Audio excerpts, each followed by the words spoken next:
নমস্কার, তোমাদের সবাইকে সানা স্মাইল এডুকেশন সেন্টারে স্বাগত জানিয়ে আজকের পর্বটি শুরু করছি।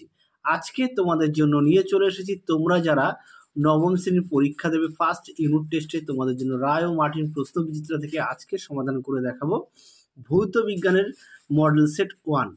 ভৌত বিজ্ঞানের মডেল সেট 1-এর থেকে আমরা 1 নম্বর, 2 নম্বর ও 3 দাগের অর্থাৎ গ্রুপ এ, গ্রুপ বি ও গ্রুপ সি এই 3টি দাগের আমরা উত্তর সমাধান করে দেখাবো। চলো দেরি না করে মূল বিষয়ে যাওয়া যাক। চলো প্রথম প্রশ্ন কি আছে দেখো। গ্রুপ এর প্রদত্ত কোনটি দৈর্ঘ্যের ক্ষুদ্রতম একক? উত্তর হবে অপশন সি এফএম। পরেরটা দেখো, এক আলোকবর্ষ সমান সমান কত কিলোমিটার? উত্তরটা দেখো, উত্তরটা হবে অপশন বি। পরের প্রশ্ন দেখো, 49.33 গ্রাম ভর মাপতে ন্যূনতম কয়টি বাটখারা প্রয়োজন? উত্তর হবে অপশন বি 9টি।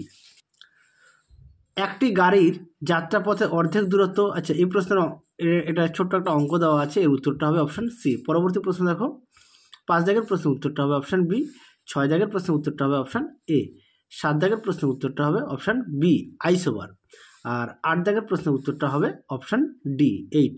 চলো এবার আমরা সমাধান করব গ্রুপ বি এর। তার আগে বলি, তোমরা যারা আমাদের চ্যানেলে নতুন দেখছো সবাইকে অসংখ্য অসংখ্য ধন্যবাদ। এখনও যারা আমাদের চ্যানেলটি সাবস্ক্রাইব করনি তোমাদের কাছে আমাদের বিশেষ অনুরোধ, আমাদের চ্যানেলটি সাবস্ক্রাইব করে পাশে থাকা বেল আইকনটি অল করে দেবে, তাহলে যখনই নতুন কোনো ভিডিও পাঠাবো সবার আগে তোমাদের কাছে নোটিফিকেশন পৌঁছে যাবে। আর ভিডিও যদি ভালো লাগে অবশ্যই লাইক করো ও তোমাদের প্রিয় বন্ধুদের কাছে অবশ্যই শেয়ার করো, তাহলে তারাও খুবই উপকৃত পাবে। চলো গ্রুপ বির উত্তরগুলো দেখবো। প্রথম প্রশ্ন কি আছে, শূন্যস্থান পূরণ। তড়িৎ প্রবাহ একটি ড্যাশ রাশি, এটা সঠিক উত্তর হবে স্কেলার রাশি। পরটা দেখো, ঘনত্বের মাত্রার সংকেত লেখো, এটা উত্তর হবে ml⁻⁻3। পরের প্রশ্ন দেখো, চাপের সিজিএস একক কি? উত্তরটা হবে ডাইন বাই বর্গ সেমি, ডাইন পার বর্গ সেমি। পরেরটা দেখো 3 দাগের কি আছে, আচ্ছা 3 দাগের প্রশ্নের উত্তরটা তোমরা একটু দেখে নিও, কেননা এখানে একটা ছবি আঁকতে হবে। হ্যাঁ, আচ্ছা পরের প্রশ্ন দেখো, কোনো বস্তুর ওপর একাধিক বল প্রযুক্ত হলে গতির অভিমুখ কী রূপ হবে? উত্তরটা হবে বলগুলির লব্ধির অভিমুখ হবে। চলো পরবর্তী প্রশ্ন দেখো কি আছে। এবার আমরা দেখো 5 দাগের, রোলার টানা না ঠেলা কোনটি সুবিধাজনক? উত্তরটা হবে ঠেলার মধ্যেও সুবিধাজনক। পরটা দেখো কি আছে, শূন্যস্থান পূরণ, এটা সঠিক উত্তর হবে শোষিত হয়। চলো পরবর্তী প্রশ্ন দেখো কি আছে, তড়িৎ মোক্ষণ নলে কত বায়ুচাপে ক্যাথোড রশ্মি উৎপন্ন হয়? এটা সঠিক উত্তর হবে 0.01 mmHg। পরটা দেখো কি আছে, 7 দাগের প্রশ্নের উত্তরটা হবে 18টি। চলো এরপরে আমরা গ্রুপ সির উত্তরগুলো দেখব। তার আগে বলি, গ্রুপ সির যেগুলো দাগ দেওয়া আছে সেই উত্তরগুলো আমি সমাধান করে দিয়েছি, যেমন হচ্ছে 1 দাগ, 2 দাগ, 1 দিকের অথবা 3 দাগ, 4 দাগ, 6 দাগ, 7 দাগ ও 8 দাগ। এই প্রশ্নের উত্তরগুলো তোমাদের আমি সমাধান করে দিয়েছি। চলো দেখো উত্তরগুলি। চলো গ্রুপ সির প্রশ্নগুলো দেখা যাক। যেগুলো বলেছিলাম দাগ দেওয়া আছে সেই প্রশ্নের উত্তরগুলো দেখাচ্ছি। চলো 3-এর 1 দাগের প্রথম প্রশ্ন কি আছে, সাধারণ তুলাযন্ত্রের শুভজিতার শর্তগুলি লেখো। উত্তরটা দেখো, 1 নম্বরে আছে তুলাদণ্ডের ভার কেন্দ্রকে আলম্বের যতদূর সম্ভব কাছাকাছি থাকতে হবে। 2 নম্বর আছে তুলাদণ্ডের বাহু দুটি দীর্ঘ ও হালকা হওয়া আবশ্যক। 3 নম্বরে আছে তুলাপাত্র দুটি যথেষ্ট হালকা ও সূচক কাটার দৈর্ঘ্য যথেষ্ট বেশি হওয়া প্রয়োজন। চলো পরবর্তী প্রশ্ন দেখো কি আছে। এবার আমরা দেখব 3-এর 2 দাগের প্রশ্ন, লিটারের সংজ্ঞায় 4 ডিগ্রি সেলসিয়াস উষ্ণতা উল্লেখ থাকে কেন? উত্তরটা দেখো, 4 ডিগ্রি সেলসিয়াসে জলের ঘনত্ব সবচেয়ে বেশি ও আয়তন সবচেয়ে কম। জলের উষ্ণতা 4 ডিগ্রি সেলসিয়াস এর বেশি বা কম হলে জলের ঘনত্ব কমে ও আয়তন বেড়ে যায়, ফলে 1 কিলোগ্রাম জলের আয়তন 1 লিটার অপেক্ষা বেশি হয়। তাই জলের নির্দিষ্ট আয়তন বোঝাতে লিটারের সঙ্গে 4 ডিগ্রি সেলসিয়াস উষ্ণতায় জলের কণা উল্লেখ করা হয়। চলো পরবর্তী প্রশ্ন দেখো কি আছে।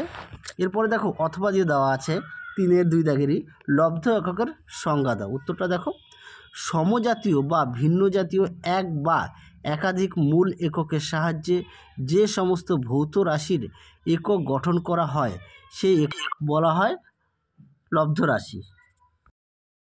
চলো পরবর্তী প্রশ্ন দেখো 3-এর 3 দাগে, রৈখিক ভরবেগের সংরক্ষণ সূত্রটি বিবৃতি করো। উত্তরটা দেখো, কোনো বস্তু বা বস্তু সংস্থার উপর বাহ্যিক বল ক্রিয়া না করলে ওই বস্তু বা বস্তুর সংস্থার মোট রৈখিক ভরবেগ ধ্রুবক থাকে। অর্থাৎ একাধিক বস্তু পরস্পরের উপর বল প্রয়োগ করে সচল হতে পারে, কিন্তু বাইরে থেকে কোনো বল প্রয়োগ না করলে ওদের মোট ভরবেগ সবসময় অপরিবর্তিত থাকে। চলো এরপর আমরা দেখব 3-4 দাগের প্রশ্ন। চলন্ত বাস হঠাৎ থেমে গেলে যাত্রীরা সামনের দিকে ঝুঁকে পড়ে কেন? উত্তরটি দেখো। আপৎকালীন পরিস্থিতিতে ব্রেক কষে চলন্ত বাস থামানোর প্রয়োজন হলে গতিজাড্যের কারণে গাড়ির ভিতরে বসে থাকা যাত্রীদের দেহের ঊর্ধ্বাংশ তখন ও সচল থাকে এবং সম্মুখ গতি বজায় রাখতে চায়, ফলে যাত্রীরা সামনের দিকে ঝুঁকে পড়ে। চলো পরবর্তী প্রশ্ন দেখো কী আছে। এবার আমরা দেখব 6 দাগের আর 5 দাগের প্রশ্নটা তোমরা একটু দেখে নিও। পরমাণু আধান শূন্য হয় কেন? দেখো প্রশ্ন উত্তরটা দেখো। পরমাণুর 3টি মূল বা প্রাথমিক কণা হলো ধনাত্মক তড়িৎগ্রস্ত প্রোটন,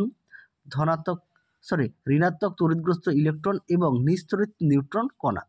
এখন পরমাণু নিউক্লিয়াসে যতগুলি ধনাত্মক তড়িৎগ্রস্ত প্রোটন কণা থাকে, নিউক্লিয়াসের বাইরে বিভিন্ন কক্ষপথেও ঠিক ততগুলি ঋণাত্মক তড়িৎগ্রস্ত ইলেকট্রন কণা থাকে। আবার একটি ইলেকট্রন ও একটি প্রোটন উভয়ের আধানের মান সমান ও বিপরীত, তাই এরা একে অপরকে প্রশমিত করে এবং পরমাণু সামগ্রিকভাবে নিস্তড়িত ও আধানশূন্য হয়। পরবর্তী প্রশ্ন দেখো 7 দাগের কী আছে। ধাতুর তাপীয় আয়নন বলতে কী বোঝায়? উত্তরটা দেখো। তাপীয় আয়নন একটি ভৌত প্রক্রিয়া যেখানে উত্তপ্ত পৃষ্ঠতল থেকে অণুর নিঃসরণ হয় এবং অণুগুলি আয়নিত অবস্থায় থাকে। মৌলের আণবিক ভর পরিমাপ করতে এটি বহুল ব্যবহার করা হয়। চলো এর পরে দেখো 3-7 দাগের অথবা দিয়ে দেওয়া আছে। রাদারফোর্ডের পরমাণু মডেলের 2টি ত্রুটি লেখো।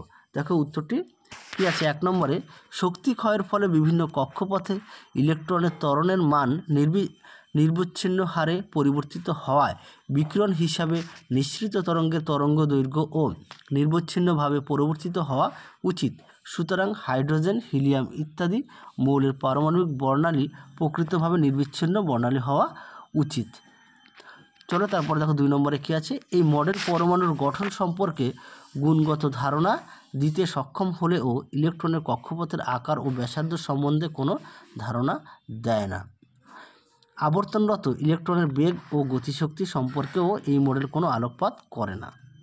চলো এর পরবর্তী প্রশ্ন দেখো 3-8 দাগের অর্থাৎ শেষ প্রশ্ন। পরমাণু নিউক্লিয়াসের মধ্যে অতি ক্ষুদ্র স্থানে প্রোটন কণা একত্রে থাকে কিভাবে? উত্তরটা দেখো। পরমাণু নিউক্লিয়াসে পজিটিভ তড়িৎগ্রস্ত কণা প্রোটন ও নিস্তড়িত কণা নিউট্রন বর্তমান। আমরা জানি সমজাতীয় আধান পরস্পরকে বিকর্ষণ করে, তাই প্রোটন কণাগুলির মধ্যে বিকর্ষণ বল কাজ করা উচিত, কিন্তু বাস্তবে তা হয় না। প্রোটন ও নিউট্রনের মধ্যে অবিরাম গতিতে আধান বিনিময়ের ফলে প্রোটন নিউট্রনে এবং নিউট্রনে প্রোটনে পরিণত হয়, ফলে তাদের মধ্যে এক তীব্র আকর্ষণ বল সৃষ্টি হয়, যা নিউক্লিয় বল নামে পরিচিত। এই আকর্ষণ বলের কারণে নিউক্লিয়াসের মধ্যে অতি ক্ষুদ্র স্থানে প্রোটন কণা একত্রে থাকতে পারে। তাহলে চলো তোমাদের মডেল সেটের মডেল 1-এর যে সমস্তগুলো group A, group B, group C এর উত্তর সমাধান করে দিয়েছি। আজকের মতো এখানে সমাপ্ত করছি। আবার দেখা হবে পরবর্তী ভিডিওতে। তোমরা সুস্থ থেকো, ভালো থেকো, টাটা। আর খুব শীঘ্রই তোমাদের পরবর্তী মডেল সেটগুলো নিয়ে আসতে চলেছি। তোমরা সবাই ভালো থেকো।